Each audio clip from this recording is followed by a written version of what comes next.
રાજ્યમાં વરસાદને લઈ હવામાન નિષ્ણાંત અંબાલાલ પટેલે મોટી આગાહી કરી છે।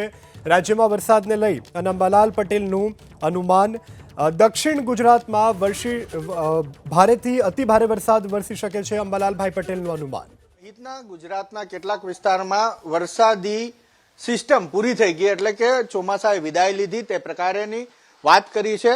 છતાં પણ છેલ્લા 2-3 દિવસથી ગુજરાતના અનેક વિસ્તારમાં વરસાદ વરસી રહ્યા છે। હવામાન નિષ્ણાંત અંબાલાલ પટેલ પાસેથી જાણીએ, કાકા, હજી આજનો દિવસ અને આગામી 2-3 દિવસ ગુજરાતની અંદર કયા વિસ્તારમાં કેવા પ્રકારના વરસાદની શક્યતા છે? આજે દક્ષિણ ગુજરાતના ભાગોમાં ભારેથી અતિભારે વરસાદ થવાની શક્યતા રહેશે અને ભરૂચના ભાગોમાં ઉપરાંત સાપુતારાના ભાગમાં વિંધ્યના ભાગોમાં પણ વરસાદ થવાની શક્યતા રહેશે। દક્ષિણ સૌરાષ્ટ્રના ભાગોમાં પણ વરસાદ થવાની શક્યતા રહેશે, જેમાં ભાવનગરના ભાગો, જૂનાગઢના ભાગો, અમરેલીના કેટલાક ભાગોમાં વરસાદ થવાની શક્યતા રહેશે। આ ઉપરાંત સૌરાષ્ટ્રના ભાગોમાં પણ વરસાદ થવાની શક્યતા રહેશે। રાજકોટ અને સુરેન્દ્રનગરના ભાગોમાં વરસાદ થવાની શક્યતા રહેશે। લગભગ લીંબડી, ચોટીલા, થાન વગેરે ભાગોમાં વરસાદ ઝાપટા પડી શકે છે। કચ્છના કેટલાક ભાગોમાં પણ વરસાદ ઝાપટા પડવાની શક્યતા રહેશે। આ ઉપરાંત પોરબંદર, દ્વારકાના કેટલાક ભાગમાં પણ વરસાદ ઝાપટા પડવાની શક્યતા રહેશે। ખંભાળિયા, જામનગરના કેટલાક ભાગમાં વરસાદ ઝાપટા પડવાની શક્યતા રહેશે। ઝાપટામાં અલગ અલગ ભૂભાગ ઉપર પડવાની શક્યતા રહેશે। સઘળા ભાગો પર વરસાદ ઝાપટા પડવાની શક્યતા ન ગણી શકાય। આ ઉપરાંત લગભગ મધ્ય ગુજરાતના કેટલાક ભાગમાં ભારે વરસાદ ઝાપટા પડવાની શક્યતા રહેશે। પંચમહાલના કેટલાક ભાગમાં વરસાદ ઝાપટા પડવાના રહેશે। ભિન્ન ભિન્ન ભાગોમાં ક્યારેક ભારે વરસાદ ઝાપટા પડી શકે છે। આ ઉપરાંત સાબરકાંઠાના ભાગો, અરવલ્લીના ભાગોમાં પણ વરસાદી ઝાપટા પડવાની શક્યતા રહેશે અને ઉત્તર ગુજરાતના ભાગોમાં પણ વરસાદ ઝાપટા પડવાની શક્યતા રહેશે। આ ઉપરાંત અમદાવાદ, ધંધુકા વગેરે ભાગોમાં વરસાદ ઝાપટા પડવાની શક્યતા રહેશે। ઉત્તર ગુજરાત, થમી, હારીજ વગેરે ભાગોમાં ભિન્ન ભિન્ન ભાગોમાં વરસાદી ઝાપટા પડી શકવાની શક્યતા રહેશે। જોકે કેટલાક ભાગોમાં વરસાદી ઝાપટા થયા છે, પણ હજુ પણ રાજ્યના ભિન્ન ભિન્ન ભાગોમાં વરસાદી ઝાપટા પડવાની શક્યતા રહેશે અને એકાએક વરસાદ કોઈ ભાગમાં વધુ પણ ખાબકી શકે છે। જી, અચ્છા, આગામી 2 દિવસ હજુ ગુજરાતની અંદર વરસાદી સિસ્ટમ ક્યાંય વરસાદ જણાય છે અને કયા ભાગમાં કેવા પ્રકારનો વરસાદ વરસી શકે છે? હજુ 2 દિવસમાં દક્ષિણ ગુજરાતના ભાગોમાં ભારેથી અતિભારે વરસાદ થવાની શક્યતા રહેશે।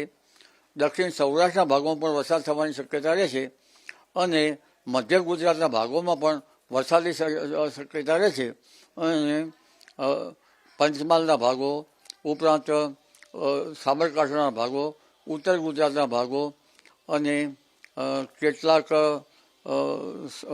ઉત્તર સૌરાષ્ટ્રના ભાગો, આ ભાગોમાં સુરેન્દ્રનગરના ભાગો, થાનના ભાગો, ચોટીલાના ભાગોમાં ભિન્ન ભિન્ન ભાગોમાં વરસાદની ઝાપટા રહેવાની શક્યતા રહેશે। પરંતુ સૌરાષ્ટ્રના ભાગોમાં ધીરે ધીરે પોરબંદરના ભાગમાં વરસાદી ઝાપટું પડી શકે છે અને લગભગ ખંભાળિયા, જામનગરના ભાગોમાં પણ ક્યાંક વરસાદી ઝાપટા આવી શકે છે। કચ્છના ભાગોમાં પણ વરસાદી ઝાપટા આવી શકે છે। એટલે ચોમાસાની વિદાય થઈ છે, છતાં ગરમી કોઈ ભાગમાં લોકલ સિસ્ટમ ડેવલપ થતાં વરસાદી ઝાપટા આવવાની શક્યતા રહેશે। જી, અચ્છા અંબાલાલ કાકા, હવે નવરાત્રી શરૂ થઈ રહી છે, તો નવરાત્રી દરમિયાન એટલે એ 9-10 દિવસ દરમિયાન ગુજરાતની અંદર કયા કયા વિસ્તારમાં વરસાદ થાય એવી શક્યતા છે અને આ દિવસોની અંદર પવનની તીવ્રતા કેવી રહે એવી શક્યતા? નવરાત્રિના દિવસોમાં પવનની તીવ્રતા વધારે રહેશે, કારણ કે હસ્ત નક્ષત્ર નવરાત્રિના દિવસોમાં પણ છે।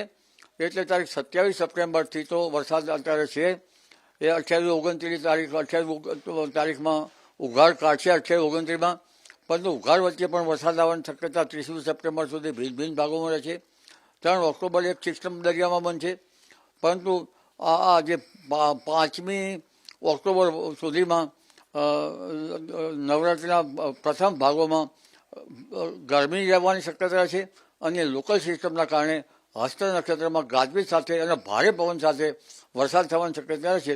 દરિયા કિનારે પવનનો જોર નવરાત્રિમાં પણ રહેશે અને ચિત્રા નક્ષત્રમાં તારીખ 10થી 12માં પણ નવરાત્રિના ભાગોમાં લોકલ સિસ્ટમના કારણે વરસાદ થઈ શકવાની શક્યતા રહેશે। જી, અચ્છા અંબાલાલ કાકા, આ જે 2-3 દિવસ અથવા તો નવરાત્રી દરમિયાન સુધી જે વરસાદી અથવા તો વરસાદી ઝાપટા રહેવાના છે, જાનમાલને નુકસાન થાય એ પ્રકારેની કેવી શક્યતા, વીજ પ્રતાપ કેટલો પ્રપાત થાય એવી શક્યતા છે, અને ખાસ જે પાક અત્યારે ઊભો છે ખેતરની અંદર, એના માટે આ વરસાદ અથવા તો આ સિસ્ટમ એ કેવા પ્રકારની રહેશે પરિણામલક્ષી? આજે લગભગ રાજ્યના ઘણા ભાગમાં વરસાદ થવાની શક્યતા છે, પણ હસ્ત નક્ષત્રમાં ગાજવીજ વધારે હોય એટલે વીજ પ્રપાતથી જનધનને કાળજી રાખવી છે, કારણ કે કડાકા ધડાકા લગભગ ડરાવી નાખે, બોમ્બ ધડાકા જેવો રહેશે, એટલે વીજ પ્રપાતમાં જનધને કોઈ વીજળીના થાંભલા નીચે ન ઊભા રહેવું, ઝાડ નીચે નહીં ઊભા રહેવું, વધારે કાળજી રાખવી છે. અને માલધારીઓએ જે માલધારીઓ છે એ પોતાના પશુઓનું પણ કાળજી રાખવી ઈચ્છ રહેશે. તારીખ 28 સુધીમાં ભિન્ન ભિન્ન ભાગો વરસાદ થવાની શક્યતા છે. ધીરે ધીરે ઉઘાડ કાઢશે, પણ ઉઘાડ વચ્ચે પણ વરસાદ થવાની શક્યતા રહેશે. પણ આ પવનની ગતિના કારણે ઊભા કૃષિ પાકો, ધાન્ય પાકો પડી જવાની શક્યતા રહેશે, અને આ ધાન્ય પાકો અત્યારે નિઘલ અવસ્થામાં હોય છે એટલે ઉગી જવાની પણ શક્યતા છે. એટલે પવનનું જોર જબરજસ્ત રહેશે. દરિયા કિનારે તો લગભગ 30 થી 40 કિલોમીટરની ઝડપે પવન ફૂંકાશે, પણ ભૂભાગો ઉપર પણ 15, 20 કે 25 કિલોમીટરનો આજકાલનો પવન થઈ શકવાની શક્યતા રહેશે. આ તો થઈ નવરાત્રિની વાત, પણ શરદ પૂર્ણિમાની રાત્રે પણ જો કામ વાદળમાં ઢંકાયેલો ચંદ્ર હશે તો પણ વાવાઝોડું આવવાની શક્યતા રહેશે. એટલે શરદ પૂનમની આસપાસ પણ દરિયા કિનારે ભારે પવનનું જોર રહેશે. દરિયા ખેડૂતોએ સાવધ રહેવું ઈચ્છ રહે. અચ્છા, એ જે શરદ પૂનમે જે તમે કીધું પવન વધશે, એ ગુજરાત માટે મિની વાવાઝોડા જેવું કહેવાશે ખરું? દરિયા કિનારે મિની વાવાઝોડું જેવું કહી શકાય, કારણ કે દરિયામાં આ જ અરસામાં 2 વાવાઝોડા ફોર્મ થવાની શક્યતા રહે છે. એટલે તારીખ 10 થી 13માં ચિત્રા નક્ષત્રમાં જે આવે એ સામાન્ય રીતે આ એક હળવું વાવાઝોડું ગણી શકાય, પરંતુ તારીખ 10 થી 14માં અને ત્યાર પછી 28 ઓક્ટોબર સુધીમાં બંગાળ ઉપસાગરમાં ભારે વાવાઝોડું થવાની શક્યતા રહેશે, અને અરબી સમુદ્રમાં 7 થી 13માં પણ હલચલ જોવા મળશે, અને એ પણ તારીખ 28 સુધીમાં ચક્રવાત બનવાની શક્યતા રહેશે. એટલે હવે ધીરે ધીરે ઓક્ટોબરની શરૂઆત ચક્રવાત તરફ જઈ રહી છે, એટલે દરિયા કિનારે ભારે પવન ફૂંકાવાની શક્યતા ગણી શકાય, એટલે એક હળવું ચક્રવાત ગણી શકાય. એટલે એ જે ઓક્ટોબર મહિનાની અંદર તમે કીધું કે સાયક્લોનિક સિસ્ટમ ઊભી થવાની છે, તો એ ગુજરાતના કયા દરિયા કિનારે ટકરાય એવી શક્યતા છે, અને ગુજરાતમાં એની અસર કેવી રહેશે? અરબી સમુદ્રની જે સિસ્ટમ છે એ તારીખ 7 થી 13માં ફોર્મ થવાની શક્યતા છે, અને ધીરે ધીરે 28 તારીખ સુધીમાં ઇન્ટેન્સિફાઈ થવાની શક્યતા છે. હાલમાં એની ગતિ કદાચ ઓમન તરફ થઈ શકે, પણ જે તે વખતનો ટ્રેક તો જે તે વખતે ખ્યાલ આવી શકશે. પણ બંગાળ ઉપસાગરમાં જે ભારે ચક્રવાત થઈ રહ્યું છે તે દક્ષિણ પૂર્વીય તટો પર ખબર લઈ નાખે તેવો છે, જેની અસરના કારણે ગુજરાતમાં વાદળવાયુ કે વરસાદ થવાની શક્યતા રહેશે. ઉપરાંત ધીરે ધીરે વેસ્ટર્ન ડિસ્ટર્બન્સ આવશે, એટલે વેસ્ટર્ન ડિસ્ટર્બન્સ એના કારણે અને આ બંગાળ ઉપસાગરની સિસ્ટમના કારણે ઓક્ટોબર માસમાં પણ ગુજરાતમાં વરસાદ થવાની શક્યતા રહેશે. આમ જોવા જઈએ તો આ વાતાવરણ જે છે એ લગભગ ઓક્ટોબરથી દેવ દિવાળી સુધીમાં, અને તે પછી પણ ગુજરાતના ભિન્ન ભિન્ન ભાગોમાં માવઠા જેવું થઈ શકે. ખૂબ ખૂબ આભાર અંબાલાલ કાકા વાત કરવા માટે. તો અંબાલાલ કાકાનું કહેવું છે કે આજથી આગામી 2 થી 3 દિવસ હજુ પણ ગુજરાતના અનેક ભાગની અંદર જોરદાર વરસાદી ઝાપટા અને બોમ્બ ધડાકા જેવા વીજ કડાકા થાય તે પ્રકારેનું અનુમાન તેમણે વ્યક્ત કર્યું છે. નવરાત્રી દરમિયાન એટલે કે નવરાત્રીના શરૂઆતના 2-3 દિવસ બાદ કરતા અનેક જગ્યાએ ભારે પવન સાથે વરસાદી ઝાપટા થઈ શકે છે.